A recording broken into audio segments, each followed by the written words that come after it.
कि उनकी बेगम बुशरा बेगम घर में जमान पार्क में अकेली थी और पुलिस चली गई।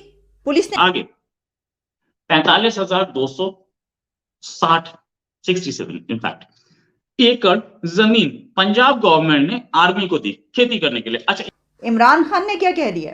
उन्होंने कहा ईरान इनकलाब की मिसाल दे दी। उन्होंने कहा आप अगर ये सोच रहे हैं कि ये श्रीलंका वाली सिचुएशन होगी, ये श्रीलंका को भूल जाइए आप।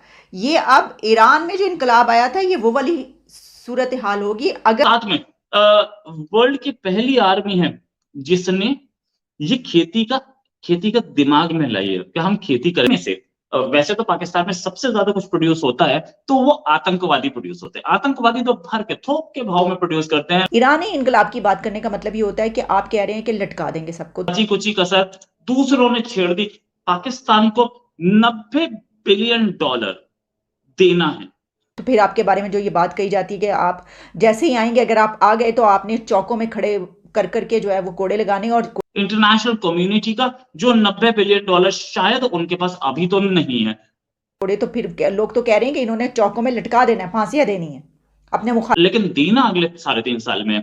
अभी तो $1 बिलियन के लिए IMF के गेट पर बैठे हैं और अभी तक $1 नहीं मिला। ये भी सच है। कुछ करना होगा तो वो फिर हमें बता देंगे। यानी अब हमारा प्रोग्राम और हमारी सिचुएशन ये है कि अमेरिका का कोई जनरल हमें ये बताएगा कि नहीं फिक्रमंदी की बात नहीं है, और फिर उसके बाद कोई और ये बताएगा कि नहीं अब फिक्रमंदी की बात है।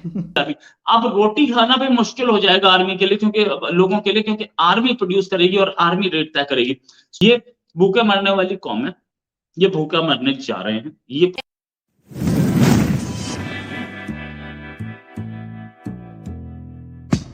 जय हिंद दोस्तों, very most welcome to intelligent fact YouTube channel. दोस्तों आपको बताते चले पाकिस्तान में इसमें भुखमरी जैसे हालात बने हैं। इसी बीच पाकिस्तानी आर्मी ने यह निर्णय लिया कि अब वह खेती करेगी। यह वर्ल्ड की पहली ऐसी आर्मी होगी जो कि खेती करेगी। अभी तक वर्ल्ड में कोई ऐसी आर्मी नहीं है जो कि खेती करे। पाक आर्मी जो गेहूँ उगाएगी उसका रेट भी खुद ही तय करेगी और पाक आर्मी सबसे पहले अपने अधिकारियों को वह गेहूँ देगी, उसके बाद बचेगा तो पाकिस्तानी जनता को बेचा जाएगा और वो डिसाइड करेंगे किस स्टेट को बेचना है और किस स्टेट को नहीं। पाकिस्तान आर्मी के इस निर्णय से पाकिस्तानी किसान काफी दुखी हैं। इसी बीच पाकिस्तान के पूर्व प्रधानमंत्री इमरान खान का एक बयान सामने आया जिसमें उन्होंने कहा है कि उनकी बेगम जब घर पे अकेली थी तो पाकिस्तान की पुलिस ने उनके घर पे हमला किया और जिसकी वजह से उन्हें काफी गुस्सा आ गया है। इमरान खान ने पाकिस्तान सरकार को धमकी दी, अगर ऐसा ही रहा तो पाकिस्तान को ईरान जैसा बना देंगे। तो चलिए दोस्तों आगे का वीडियो देखते हैं। अगर आपको वीडियो अच्छा लगे प्लीज चैनल को सब्सक्राइब जरूर करें।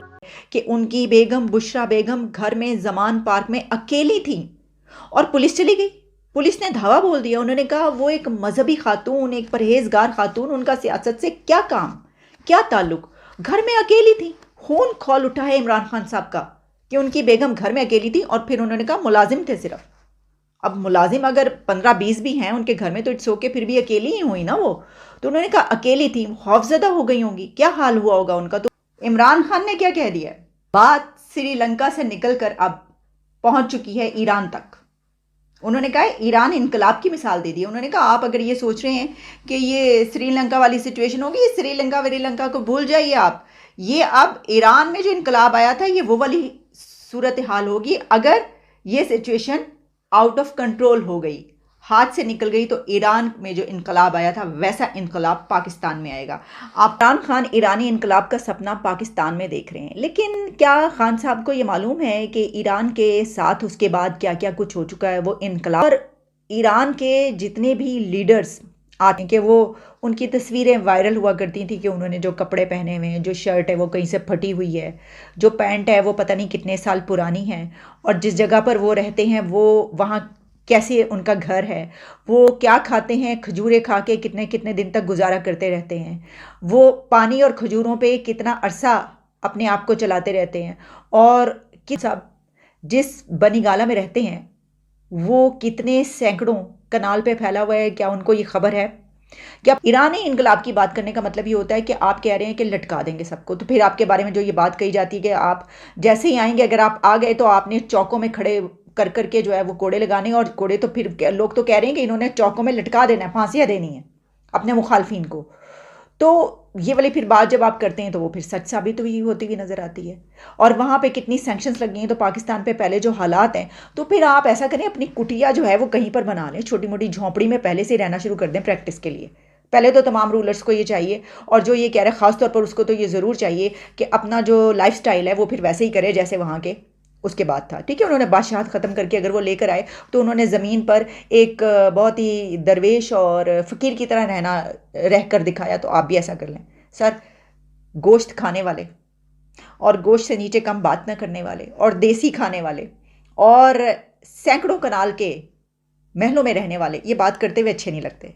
ठीक, इमरान खान क्या कह रहे हैं, वो एक मरतबा फिर यही कह रहे हैं, वो कह रहे हैं कि उनका प्लान जो था इन लोगों का, यानी अपने मुखालफिन को ये कह रहे हैं कि इन्होंने मुझे जुडिशल कम्प्लेक्स में या तो कत्ल करना था और या फिर मुझे बलूचिस्तान लेकर जाना था। और इन्होंने उनके साथ भी, इमरान खान के साथ भी, आज़म स्वाति और शहबाज गिल वाला जो भी सलूक किया गया वो इनके साथ करना था। और वो कह रहे हैं कि वो ज़िंदा नहीं रहने देंगे उनको। और उन्होंने फिर ये कहा कि देखो, मैंने जब ये कहा कि मार दिया जाएगा, तो साथ में ये कहा नवाज शरीफ ने कि बेनज़ीर भुट्टो के जो कत्ल पर है वो इतने दिन 15 दिन हुआ था, तो इनके सोग जो है वो 1 महीना हो जाएगा।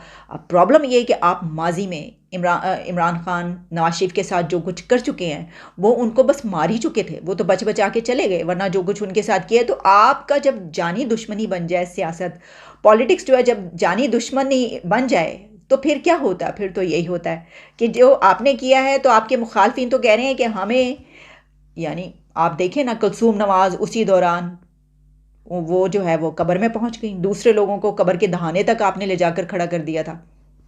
तो वही फाशिज्म अब नजर आ रहा है आपके। 1,27,000 ये वो संख्या है जो पिछले 2 महीने में, यानी कि जनवरी फरवरी में पाकिस्तान इतने लोग छोड़ चुके हैं। मतलब कहीं और नौकरी करने चले गए, मतलब ये पाकिस्तान में अब नहीं रहना चाहते। गेहूं की प्राइस इतनी हाई, बिजली इतनी महंगी और वहां रहना मुश्किल हो गया पाकिस्तान में, इसलिए लोग छोड़ रहे हैं। अच्छा, इनमें से वैसे तो पाकिस्तान में सबसे ज्यादा कुछ प्रोड्यूस होता है तो वो आतंकवादी प्रोड्यूस होते हैं। आतंकवादी तो भर के थोक के भाव में प्रोड्यूस करते हैं, लेकिन उससे ज्यादा इन्होंने सबसे ज्यादा जो एक्सपोर्ट किया, आतंकवाद is the biggest export, no doubt about it. ये तो हमारे फॉरेन मिनिस्टर जयशंकर साहब भी बोल चुके। लेकिन उसके बाद आतंकवाद के बाद सबसे ज्यादा कुछ प्रोड्यूस किया इन्होंने तो लेबर प्रोड्यूस किया। 52,398 लोग मजदूरी करने गए बाहर। 29,989 लोग ड्राइवर बनने गए बाहर। हाँ, इंजीनियर भी प्रोड्यूस हुए, लेकिन कितने, बताता हूं, मेरे पास आंकड़े हैं। पाकिस्तान में, क्योंकि पाकिस्तान में सिर्फ जिहादी पैदा होते हैं, ड्राइवर और लेबरर्स पैदा होते हैं, पढ़े लिखे बहुत कम हैं। लेकिन उसमें भी जो इनके सॉफ्टवेयर इंजीनियर्स 1,300 1,400 के आसपास, 1,396, और अकाउंटेंट 1,200, डॉक्टर्स उससे भी कम 500, मतलब 550, 549, टीचर्स 241। ये पहले 2 महीने में पाकिस्तान से बाहर गए और बची कुची कसर दूसरों ने छेड़ दी।